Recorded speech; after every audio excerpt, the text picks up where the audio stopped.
Cllr Mairéad go Nuacht an leit tronhumanmh. Tá cadún is tucathe Cllr Catharach bhló Cliath, den mód aireach den náisiúnta an Naomh Éanna chun fnacht ag céhéig an chostam. Dúiltaigh Cllr Catharach na Gaillimhe cadún is stála héid a thuairtas a Gaillimhe I 25. Tógadh an bád an Naomh Éanna in 1956 in Nuacht na Lithe. Schaisi deimlíonn na fichiid gobad mar bhád farantóireachta, do ábhar agus do dhaoine idir Gaile agus Ileanáireann ó dhearann na Gaelgadaí. Bhí sé ar ancra in Nuacht na Canála Móra ó 1989 faoi únaireacht Naomh, go dtí gur cheanna Samfield Corbett ar phráis Euroé.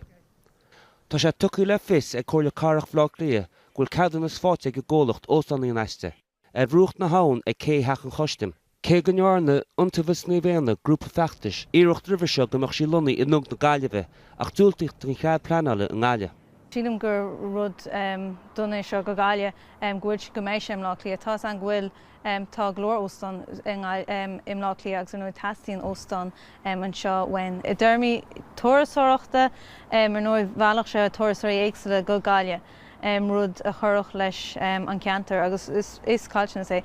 A chomála sin is cáilte é bhhaine leis an stair an cultúr banan an báid seo le Gaile agus an stair a bhhaine sa Gaile.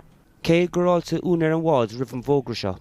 Thug Samfield Corbett le fios don nuacht TG Cad gur díma éir gur dúiltaíomh don cheadúna san Gaile ribh seo os rud gur as tug na Gaillimhe i dtaibre an Naomh Éanna ar feanna mblianta.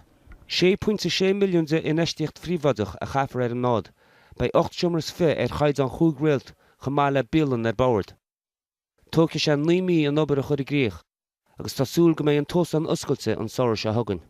Éad an amúlón, Nuacht TG Cahir.